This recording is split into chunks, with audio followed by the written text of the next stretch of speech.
लेकिन जब एलिया नबी ने कहा, मुझे एक ही बात याद आती है, एलिया नबी ने कहा कि परमेश्वर मैं इकल्ला ही बचा हूं और तेरे नबी सब मारे गए हैं, तो परमेश्वर ने क्या कहा, 50,000 नबी अभी भी बचे हैं, तू फिक्र मत कर। 50,000 नबी अभी भी मैंने बचा के रखे हैं, तू फिक्र मत कर, तू कल्ला ही है। क्योंकि जब इज़बेल ने मार दिया था परमेश्वर के नबियों को, तो अकेला भाग के चला गया था गुफा में एलिया, तो परमेश्वर से वो बात कर रहा था। परमेश्वर अपना काम जारी रखने के लिए वो कुछ ना कुछ करता है, लेकिन बात ये है हमारा समय जो है वो निकल जाता है।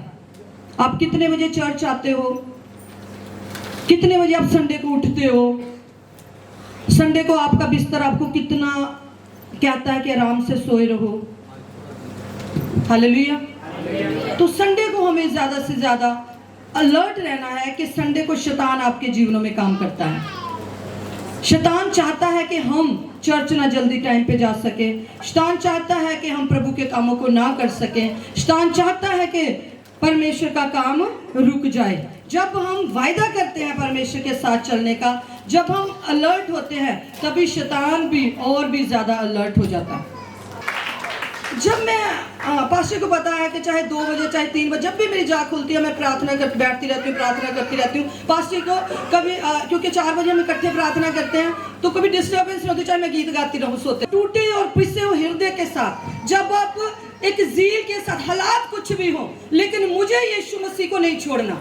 हालात कुछ भी हो, दुनिया आपके कितनी विपरीत हो, लेकिन मुझे परमेश्वर को नहीं छोड़ना, मुझे उसके कामों को नहीं छोड़ना जो परमेश्वर ने मेरे जीवन में रखे हैं। अगर परमेश्वर ने मुझे यहाँ खड़ा किया है तो मुझे वो काम करना है। अगर परमेश्वर ने मुझे वर्शिपर बनाया है तो वो मुझे काम करना है। अगर परमेश्वर ने मुझे प्रेयर वॉरियर बनाया है तो वो मुझे प्रेयर वॉरियर उसने बनाया है, दुनिया ने नहीं बनाया। हमने अपनी बुलाहट पे अड़े और खड़े रहना है।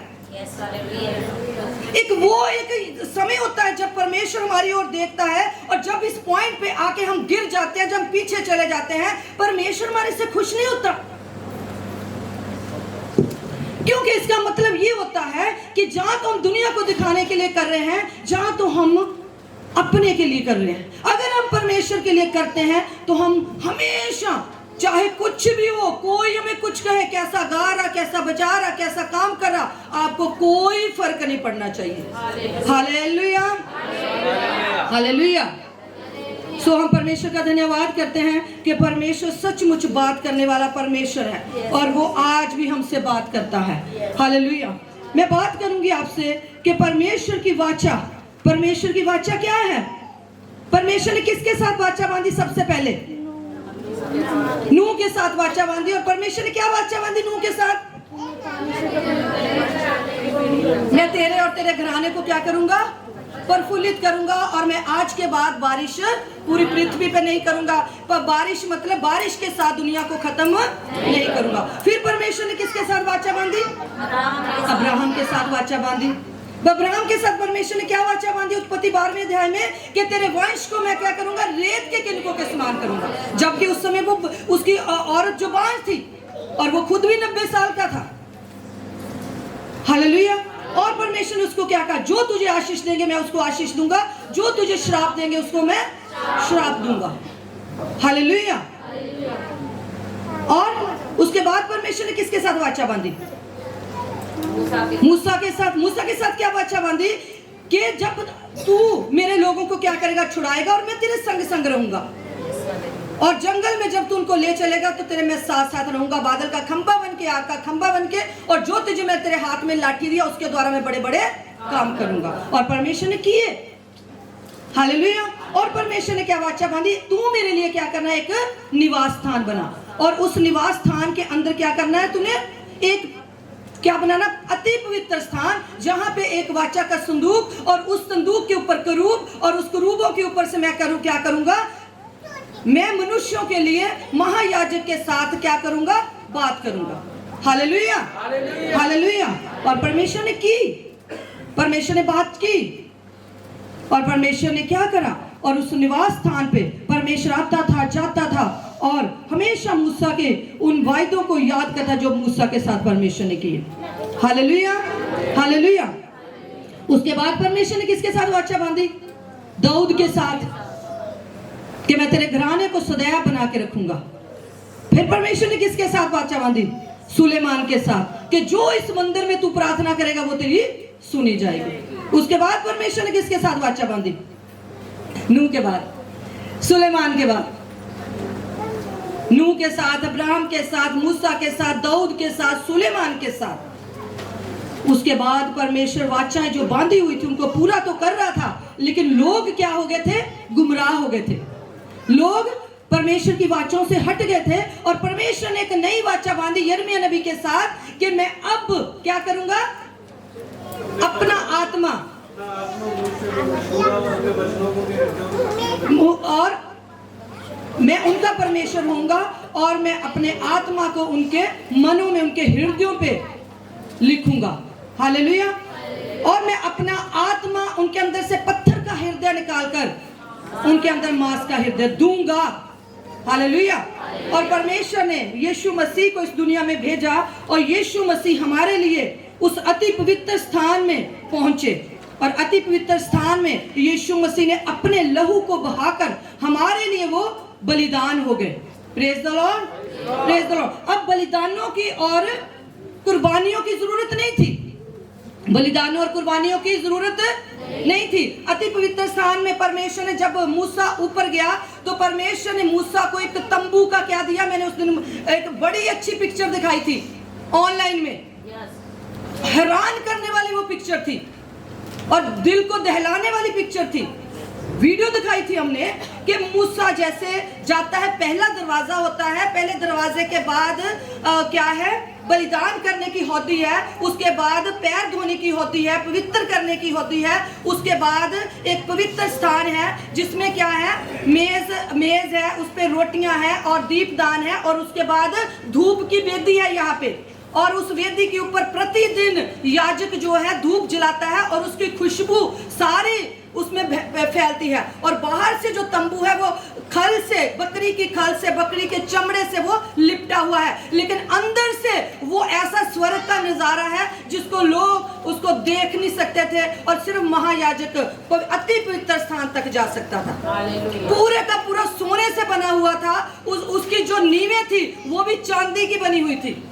और कैसे उस रेगिस्तानी इलाके में परमेश्वर उन लोगों से वो बनवा रहा था। वो लकड़ी, बबूल की लकड़ी, जो कंटीली लकड़ी थी, परमेश्वर उसको कैसे इस्तेमाल कर रहा था।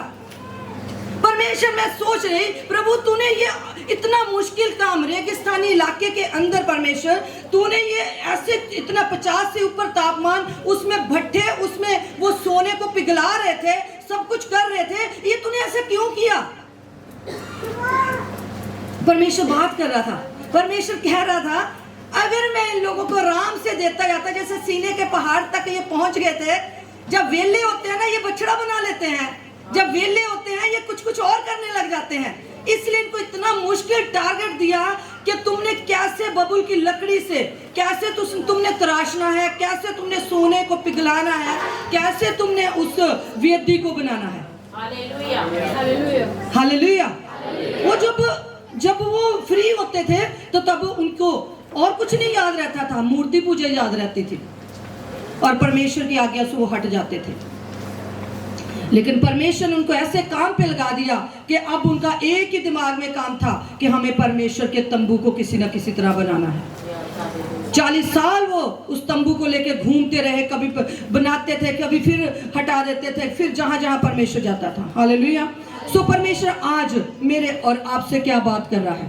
परमेश्वर का वचन आज क्या कह रहा है? वो वाचा जो पुरानी वाचा, मैं पूरा नहीं बता रही, लेकिन मैं कुछ एक आयतें आपके साथ बता रही थी और मैं आपको बता रही कि वो वाचा जो थी वो क्या थी? वाचा कौन सी वाचा थी?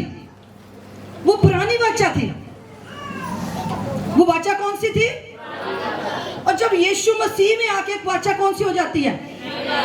नई वाचा। और हम किस वाचा के मध्य, किस वाचा के अंदर आते हैं? वंश के कांगे। पुरानी वाचा अगर क्या होती? अगर दोषी ना, निर्दोषी होती। वंशिका है ना आज? अच्छा हाँ, वंशिका कौन सी आई थी? 8वां अध्याय वेरी गुड, ताली बजाएंगे वंशिका के लिए। बाइबल स्टडी अटेंड करती है वो। 8वां अध्याय 7वीं आयत। हालेलुया। बहुत मुश्किल है एकदम ऐसे बताना। 8वां अध्याय 7वीं आयत में क्या लिखा था? अगर पुरानी वाचा निर्दोष ना होती तो नई के लिए कोई अवसर ना होता। मतलब कि पुरानी वाचा क्या थी? दोषी थी, और नई वाचा की जरूरत पड़ गई। हालेलुया। पुरानी वाचा क्या थी? दोषी थी, क्योंकि परमेश्वर का वचन कहता है कि पुरानी वाचा में जो आज्ञा परमेश्वर ने दी वो निष्फल हो गई, लोगों ने मानी नहीं वो आज्ञा। परमेश्वर कहता था कि मेरे लिए कोई मूर्ति खोद कर ना बनाना, उन्होंने खोद कर बनाई। परमेश्वर ने कहा तुम्हारे सामने कोई अन्य देवता ना, उन्होंने किए। परमेश्वर ने किसी के लिए धूप बत्ती नहीं जलाई उन्होंने। अगर वो वाचा निर्दोष ना होती तो दूसरी के लिए अवसर ना होता। तो दूसरी उसको खत्म नहीं करती, लेकिन उसको क्या कर देती थी? पूरा कर देती थी। हालेलुया। हम निकालेंगे गलातियों की पत्री 4:21। तुम जो व्यवस्था के अधीन होना चाहते हो, तुम मुझे बताओ, क्या तुम व्यवस्था की नहीं सुनते? तुम जो व्यवस्था के अधीन होना चाहते हो, पौलुस प्रेरित कहता है मुझे बताओ क्या तुम व्यवस्था की नहीं सुनते? अगली आयत। यह लिखा है कि अब्राहम के 2 पुत्र हुए, एक दासी से और एक। अब्राहम के कितने पुत्र हुए? 2। अब्राहम के कितने पुत्र थे? 2। एक किससे था? दासी से। एक किससे था? सारा से। और जो दासी से जन्मा था वो क्या था? एक दासी से और एक स्वतंत्र स्त्री से। 23 आयत। परंतु जो दासी से हुआ वह शारीरिक रीति। जो दासी से हुआ वह क्या था? बोलो, शारीरिक रीति से। और जो स्वतंत्र स्त्री से हुआ प्रतिज्ञा के अनुसार जन्मा। इसका मतलब जो दासी से हुआ वो पुरानी वाचा थी, और जो सारा से हुआ वो कौन सी वाचा थी? नई वाचा थी, क्योंकि उसमें प्रतिज्ञा थी। और आगे पढ़िए 24 आयत। इन बातों में दृष्टांत है, ये स्त्रियां मानो 2 वाचाएं। हाँ, इन बातों में क्या है? और इन वाचों में क्या है? इस दृष्टांत में क्या? इन बातों में क्या है? दृष्टांत है। ये स्त्रियां मानो एक तो सीने पहाड़ की, जिससे दास ही उत्पन्न, और वह है हाजिरा। हाजिरा कौन थी? आपको पता है ये हाजिरा कहां से आई थी? हाँ, हालेलुया, बहुत अच्छा, God bless you Saroj ji. मिस्र से कैसे आई थी? क्योंकि अकाल पड़ गया था, और सारा और अब्राहम दोनों अकाल के समय में मिस्र में चले गए थे, और वहां पे जाके क्या करा था? वहां रहे, और वहां से ये अपनी एक दासी को ले आए थे। वो स्टोरी अलग से है, और इसके साथ हाजिरा आ गई थी। अगर वहां ना जाते तो हाजिरा भी ना आती, अगर हाजिरा ना आती तो इश्माइल ना आता, अगर इश्माइल ना आता तो दास ना उत्पन्न होते। लेकिन हर काम परमेश्वर की योजना में होता है। हालेलुया। हर काम परमेश्वर की। और ये है 2 स्त्रियां, 2 वाचा हैं, मानो एक सीने पहाड़ का, जिससे दास ही उत्पन्न होते हैं, और वह है हाजिरा। और हाजिरा मानो अरब का सीने पहाड़ है, और आधुनिक यरूशलेम उसके आधुनिक यरूशलेम उसके तुल्य है, क्योंकि वह अपने बाल को समेत दास्तव में है, और ऊपर के यरूशलेम स्वतंत्र है, और वह हमारी माता है। ऊपर की यरूशलेम स्वतंत्र है, कौन सी है वो? सारा। और सारा से कौन उत्पन्न हुआ? इजहाक। और इजहाक कैसे उत्पन्न हुआ? प्रतिज्ञा के अनुसार। हालेलुया। लिखा हुआ है, हे बांझ तू जो नहीं जनती आनंद कर, तू जिसको पीड़े नहीं उठती गला खोल कर जय जयकार कर, क्योंकि त्यागी हुई की संतान सुहागन की संतान से भी अधिक है। आगे पढ़िए 28 आयत, और बड़े ध्यान से सुनना 28 आयत को सारे जने, बच्चे भी। हम इसहाक के समान प्रतिज्ञा की संतान। हे भाइयों, हम किसकी संतान हैं? इजहाक के समान किसकी संतान है? हम किसकी संतान हैं? प्रतिज्ञा की संतान है। और प्रतिज्ञा कौन सी वाचा है? नई वाचा। प्रतिज्ञा कौन सी है? नई वाचा है। आगे 29 आयत। और जैसा उस समय शरीर के अनुसार जन्मा हुआ आत्मा के अनुसार जन्मे हुए को सताता था, वैसे ही अब भी होता है। हालेलुया। हालेलुया। जैसा उस समय कब? उस समय कब? अब्राहम के टाइम में। उस समय जब शरीर से जन्मा हुआ आत्मा के अनुसार जन्मे हुए को सताता था, वैसा ही अब भी होता है। कैसा होता है? अब शरीर के साथ जन्मा हुआ जैसे आत्मा के अनुसार जन्मे हुए को सताता, वैसा ही अब भी होता है। इस बात को बड़ी समझने की जरूरत है। पहली वाचा जो अगर निर्दोष ना होती तो नई वाचा की के लिए अवसर ना होता। और नई वाचा में कौन था? यीशु मसीह। Hallelujah, hallelujah. और जितना भी पुराना नियम है वो यीशु मसीह तक आके खत्म हो जाता है। यीशु मसीह की ही छवि है, यीशु मसीह की ही परछाई है। एक एक शब्द, एक एक आयत और एक एक अध्याय यीशु मसीह के लिए ही लिखा गया है। हालेलुया। बड़ा ही ध्यान से समझने की जरूरत है। मैं सिर्फ इतना ही आज बताने वाली हूँ। हे भाइयों, हम इसहाक के समान प्रतिज्ञा की संतान है, और जैसा उस समय शरीर के अनुसार जन्मा हुआ आत्मा के अनुसार जन्मे हुए को सताता था, वैसा ही अब भी है। परंतु पवित्र शास्त्र कहता है, क्या कहता है पवित्र शास्त्र? सब पढ़े इसको।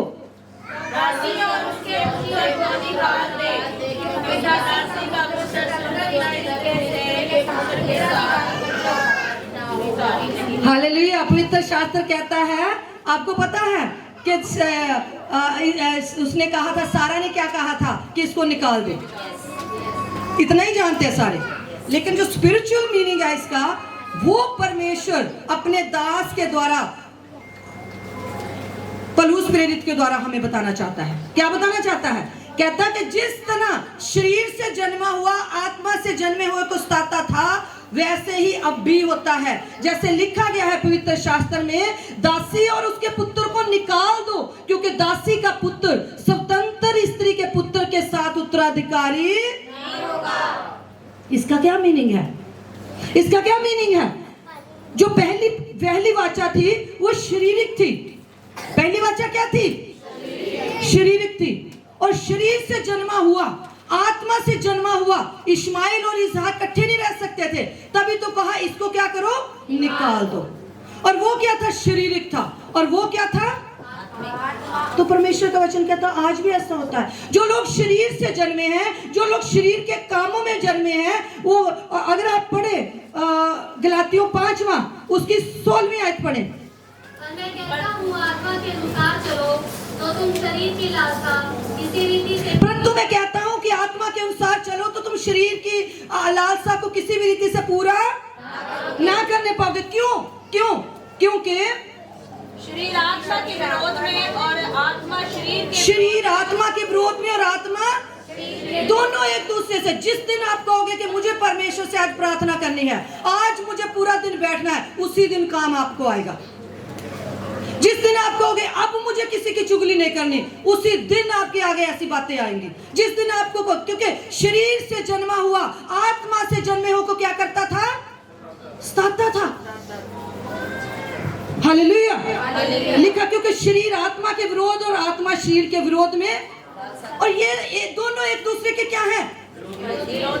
अगर आपकी किसी के साथ कुछ हो रहा है तो आप मत समझे वो ठीक नहीं या ये ठीक नहीं, आप समझे ये शरीर और आत्मा का एक युद्ध चल रहा है, शरीर और आत्मा का। और वहां लिखा गया है कि दासी के पुत्र को निकाल दो, मतलब शरीर को निकाल। उसने क्या कहा था? सारा ने क्या कहा? दासी को निकाल दो। और नए नियम में क्या कहा पौलुस प्रेरित ने? कि पवित्र शास्त्र कहता है दासी के पुत्र को निकाल दो। उसके बाद 5वां अध्याय पूरे का पूरा इसी तरह है। कहता इसलिए है भाइयों, हम दासी के नहीं परंतु किसके संतान हैं? स्वतंत्र स्त्री की संतान है। मतलब हम शारीरिक नहीं है, we are spiritual, we are born from spirit. हम आत्मा से जन्मे हुए लोग हैं। और आत्मा से जन्मे हुए लोगों को शारीरिक लोग सताते हैं। हम तो कहते हैं अन्य जाति लोग, लेकिन आप पता चर्च के अंदर आत्मा और शरीर का एक युद्ध चलता है। आप इस बात को दोनों एक दूसरे के क्या है? विरोध में है। आप पढ़ोगे हमेशा, लेकिन आप इसको समझ नहीं पाओगे। लेकिन इसको समझना बहुत ज्यादा जरूरी है। मसीह ने लिखा है 5वें अध्याय की पहली आयत में, मसीह ने स्वतंत्रता के लिए हमें स्वतंत्र किया है, अतः इसी में स्थिर रहो। हालेलुया। मसीह ने हमें किसके लिए स्वतंत्र किया? किसके लिए आजाद किया परमेश्वर ने? स्वतंत्रता के लिए, और इसी में स्थिर रहो और दास्तव के जुए में फिर से ना जो। तो दास्तव का जुआ क्या है? शारीरिक काम क्या है? 17वीं आयत में लिखा, क्योंकि शरीर आत्मा के विरोध और आत्मा शरीर के विरोध में लालसा करती है और दोनों एक दूसरे के विरोधी हैं, इसलिए कि जो तुम करना चाहते हो, अरे बाइबल कहती है, मैं नहीं कहती, जो तुम करना चाहते हो ना, तुम बड़े बड़े परमेश्वर के कामों को करना चाहते हो, तुम ना, तुम टाइम पे चर्च आना चाहते हो, तुम ना, तुम परमेश्वर की ओर देखना चाहते हो, तुम ना देख पाओ। ये शारीरिक काम है, ये शरीर के काम है। तुम प्रभु में बढ़ना चाहते हो, तुम प्रभु में बढ़ने ना पाओ। और परमेश्वर का वचन कहता है, इन शारीरिक कामों को निकाल दो, इस दासी के पुत्र को निकाल दो। तुम नई वाचा के, अगर निर्दोष ना होती तो नई वाचा, पुरानी वाचा निर्दोष ना होती, नई के लिए कोई अवसर ना होता। आप नई वाचा के लोग हैं, आप यीशु मसीह के लोग हैं, और ये जितनों ने यीशु मसीह का बपतिस्मा लिया, उन्होंने यीशु मसीह को। अब तुम क्या हो? चलती फिरती पत्थरियां हो। लोग इससे पहले बाइबल को पढ़े, वो तुम्हें पढ़ते हैं। बहुत गहरी बात है, जो समझने की बात है। हालेलुया। अब वो क्या कहता है? इसलिए कि तुम करना चाहते हुए ना करने पाओ। कौन कहता? अरे कौन कहता? पौलुस प्रेरित गलातियों को, कलीसिया को कहता, तुम ऐसे ऐसे बातों में फंसे हुए हो, खतना करा लो, और क्या कहते हो, ये ना करो, वो ना करो, बहुत सारी बातों की वो लिस्ट बताता। कहता लेकिन मैं 5 ही बातें कहता हूँ, मूर्ति पूजा ना करो, गला घोटे, मांस को ना खाओ, व्यभिचार ना करो, ये 5 चीजें हैं जो मैं कहता हूँ तुम ना करो। बाकी करो भी तो कोई फर्क नहीं पड़ता तुम्हारी आत्मिक उन्नति के ऊपर। लेकिन तुम्हें जो करना है वो ये करना है कि तुम्हें दासी के पुत्र को निकाल देना है। तुम्हें पहली वाचा के अंदर जो पुरानी वाचा के अंदर जो बातें थी, जो दोषी हमें ठहराती थी, तुम्हें उनको खत्म करना है। Hallelujah, hallelujah. तुम शारीरिक कामों को क्या करना है? छोड़ना है। और शरीर के काम क्या है? गलातियों की पत्री में लिखा हुआ है, शरीर के काम तो, यदि तुम आत्मा के चलाए चलते हो तो व्यवस्था के अधीन ना रहे। हालेलुया। 19 आयत क्या कहती है? शरीर के काम तो प्रकट है। शरीर के काम तो, शरीर के काम, दासी के काम। Hallelujah, hallelujah. जिसको लिखा, मैं नहीं कह रही, 23 आयत पढ़िए। 23 आयत 4 की 23 क्या कहती है? जो दासी से हुआ वह शारीरिक रीति, हाँ, जो दासी से हुआ शारीरिक रीति से जन्मा है। हालेलुया। और उसके बाद क्या लिखा हुआ? जैसा उस समय शरीर से जन्मा हुआ आत्मा से जन्मे हुए कहता था, वैसा ही अब भी आपको समझने की जरूरत है कि जो दासी से हुआ वह शारीरिक रीति से है, वो शारीरिक है। हालेलुया। और शरीर के काम क्या है? हाँ, शरीर के काम क्या है? व्यभिचार, गंदे काम, लुचपन, मूर्ति पूजा, टोना, बैर, झगड़ा, ईर्ष्या, क्रोध, विरोध, फूट, विधर्म। एक अगर हमारे पाप वो होता ना, हाँ, तो उसके बाद मैं बताती, एक पेड़ बनाओ कि पेड़ पे लिखो, एक पेड़ शारीरिक, एक आत्मिक। शरीर के पेड़ के अंदर लिखो कि क्या कौन कौन से काम है शारीरिक पेड़ के अंदर। 2 पेड़ हैं, एक शारीरिक पेड़, एक आत्मिक पेड़। कौन कौन से शरीर के पेड़ के अंदर? व्यभिचार, गंदे काम, लुचपन, मूर्ति पूजा, टोना, बैर, झगड़ा, ईर्ष्या, क्रोध, फूट और विधर्म। कितने हो गए ये? कितने हो गए ये टोटल? और दूसरे पेड़ में बनाइए। आगे क्या लिखा? आत्मा के फल क्या हैं? प्रेम, आनंद, शांति, धीरज, कृपा, भलाई, विश्वास, नम्रता। और आपने देखना है, एक खाली पेड़ बनाइए, उठाइए उसमें से और उठाइए और डालिए। कौन से काम है हमारे बीच में? आत्मिक है कि शारीरिक है? हालेलुया। बच्चों को बनाने का देंगे 2 पेड़। कौन से काम है हमारे जीवन में? तो बड़ी बात है। बहुत ही बड़ी बात है, बहुत ही गहरी बात है। वो कह रहा दासी के पुत्र को मतलब शरीर के कामों को निकाल दो, तभी तुम प्रतिज्ञा के संतान ठहरोगे, तभी तुम आत्मिक संतान ठहरोगे। हालेलुया। व्यभिचार, गंदे काम, लुचपन, मूर्ति पूजा, टोना भी करते हैं, बैर भी करते हैं, झगड़ा भी करते हैं, ईर्ष्या भी होती है, क्रोध भी होता है, क्रोध भी आता है भी दूसरे बंदे पे, विरोध भी है, फूट भी डालते हैं, विधर्म भी है, डा भी है, मतवालापन भी है, लीला क्रीड़ा भी है, और इनके जैसे और काम भी है।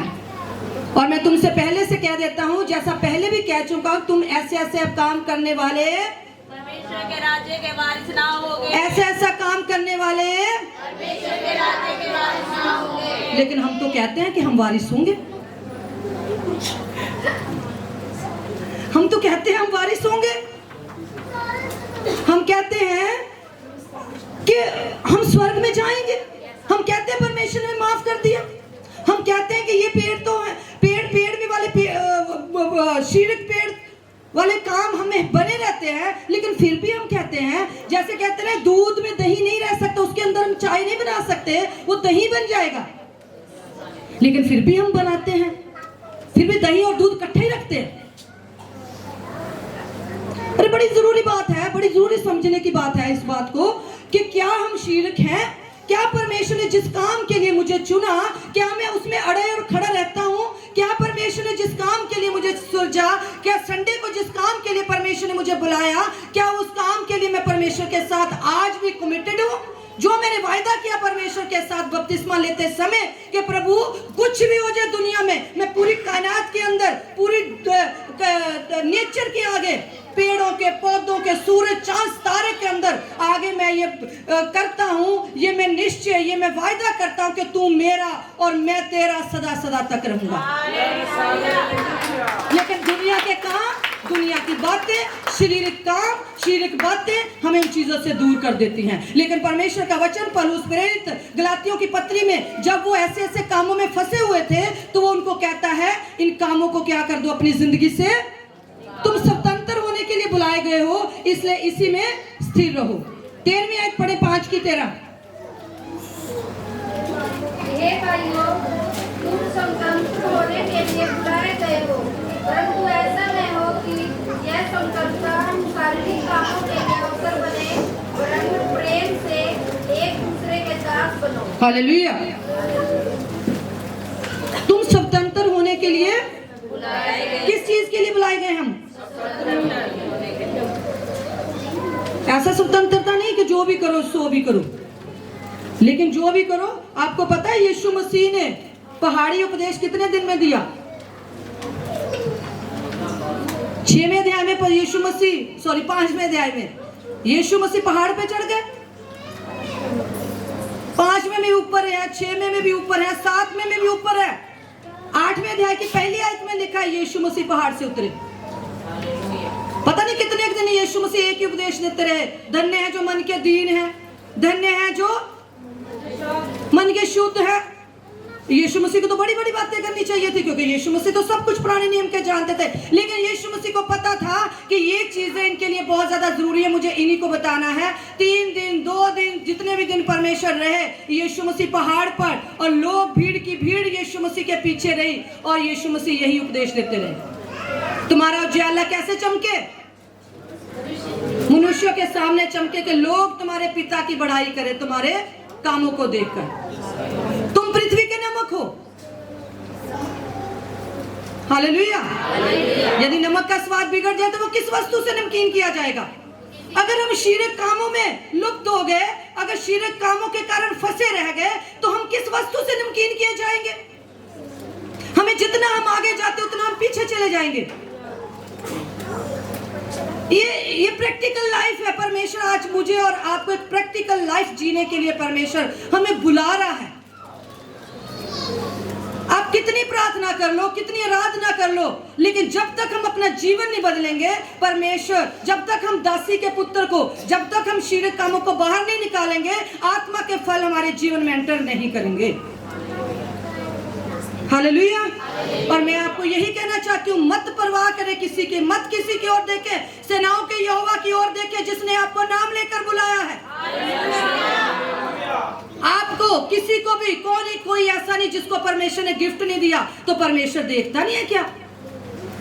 करनेल भैया कहाँ गए? हाँ, परमेश्वर देखता नहीं, मैंने इतने अच्छा लिखने का वरदान दिया, अरे अभी तक तो कितनी किताबें भर जानी चाहिए थी, चर्च में तुम्हारे करनेल भैया के गीत गाए होने चाहिए थे, लेकिन कहाँ गए?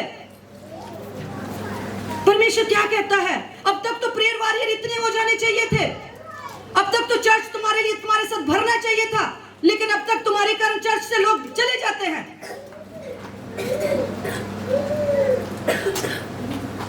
अपने आप को जांचे, अगर हमारे करके कोई ठोकर खा रहा है, और आगे क्या लिखा हुआ है, कहता स्वतंत्रता शारीरिक कामों के लिए अवसर बने, वरन प्रेम से एक दूसरे के प्रेम के लिए एक दूसरे के दासता के जुए में फिर मत जूतो, लेकिन प्रेम के लिए एक दूसरे के दास बनो, क्योंकि सारी व्यवस्था एक ही बात में पूरी हो जाती है। क्या है एक ही बात में क्या व्यवस्था पूरी हो जाती है?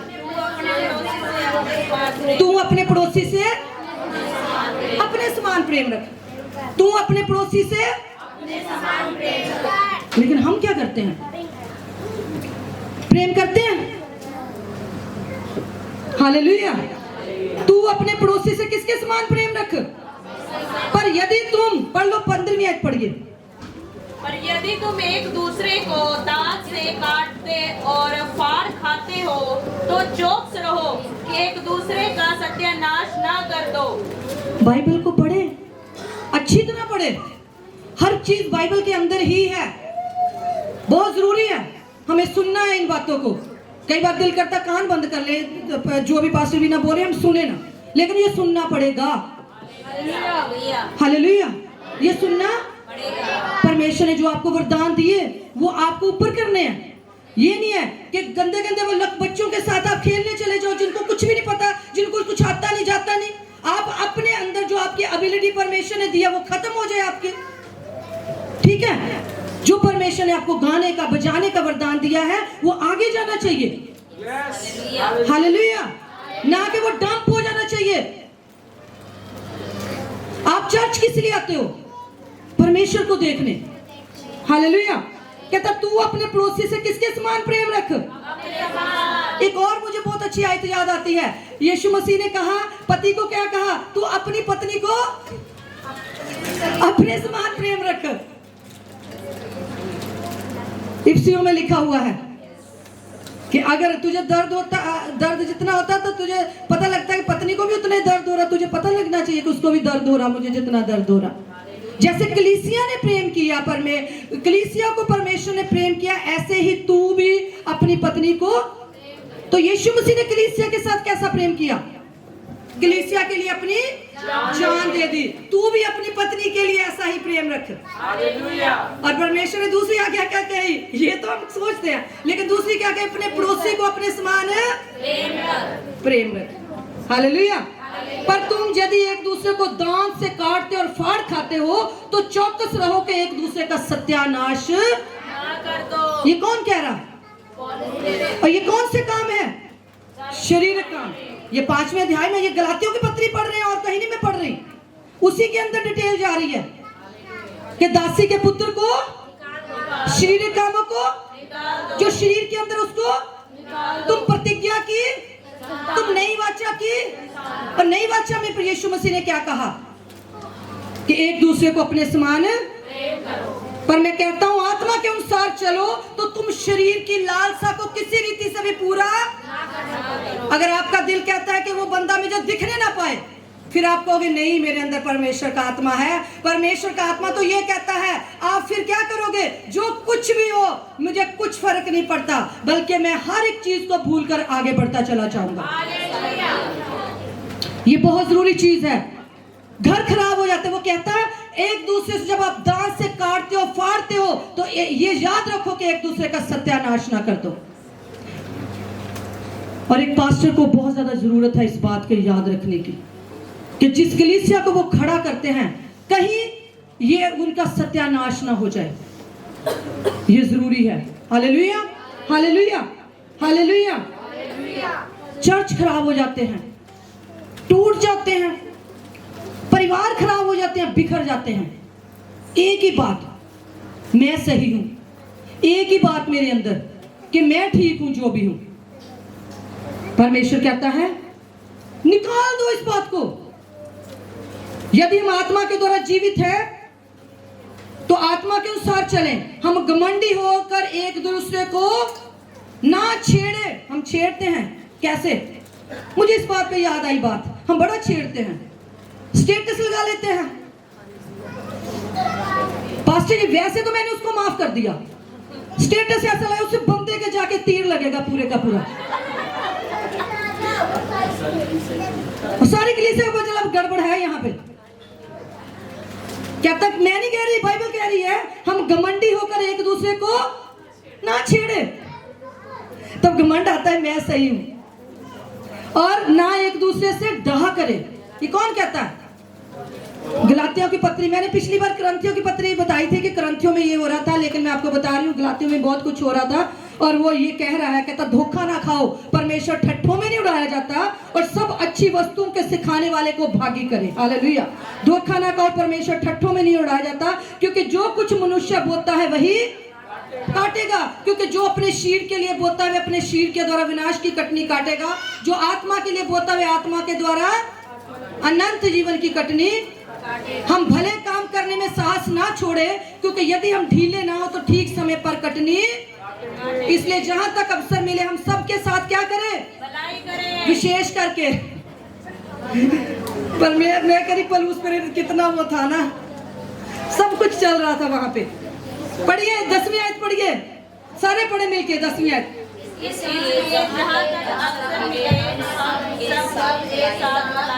यहाँ तक अवसर मिले सबके साथ भलाई करें,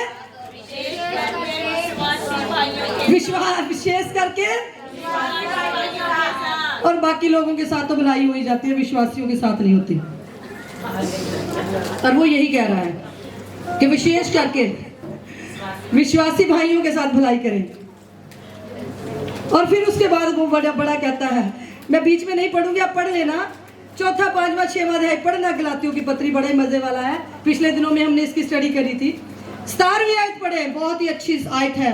आगे कोई मुझे दुख न दे, क्योंकि मैं यीशु के दागों को अपनी देख में आगे को कोई मुझे बहुत दुखी था पलूस स्पिरिट। जब कभी करंथियों कलीसिया में जा रहा है, कभी गलातियों कलीसिया में जा रहा है, कभी फिलिपियों में जा रहा है, कभी करंथियों में जा रहा है, कभी थिस्सलुनीकियों में जा रहा है, कभी तिमोथियुस के पास जा रहा है, कभी फिलेमोन के पास जा रहा है। हालेलुया। कहता आगे को कोई मुझे, क्योंकि मैं मसीह के दागों को अपने शीर पे लिए। बड़े ध्यान से सुने, जब आप देखते हो पलूस प्रेरित की, आप पढ़ते हो 11वां अध्याय पहला दूसरा ग्रंथियों 23 आयत से पढ़े। क्या वे ही मसीह के सेवक? बस बातें नहीं। क्या वे ही मसीह के सेवक हैं? मैं पागल के समान कहता हूँ, मैं उनसे बढ़कर हूँ। अधिक परिश्रम करने में, बार-बार कैद होने में, कोड़े खाने में, बार-बार मृत्यु के जोखिमों में। हालेलुया। बस कोई जेंट्स में से पढ़े कोई 24 आयत। 5 बार मैंने यहूदियों के हाथ से 39 कोड़े खाए। 39 2 बार लिखा, तो मतलब उसके अंदर वजन है, एक बार नहीं पढ़ के छोड़ना। हाँ जी। 39 कोड़े खाए। 3 बार मैंने बेंतें खाई। 1 बार मुझ पर पथराव किया गया। 3 बार जहाज जिन पर मैं चढ़ा था टूट गए। 1 रात दिन मैंने समुद्र में काटा। मैं बार बार यात्राओं में, नदियों के जोखिमों में, डाकुओं के जोखिमों में, अपने जाति वालों से जोखिमों में, अन्य जातियों से जोखिमों में, नगरों के जोखिमों में, जंगल के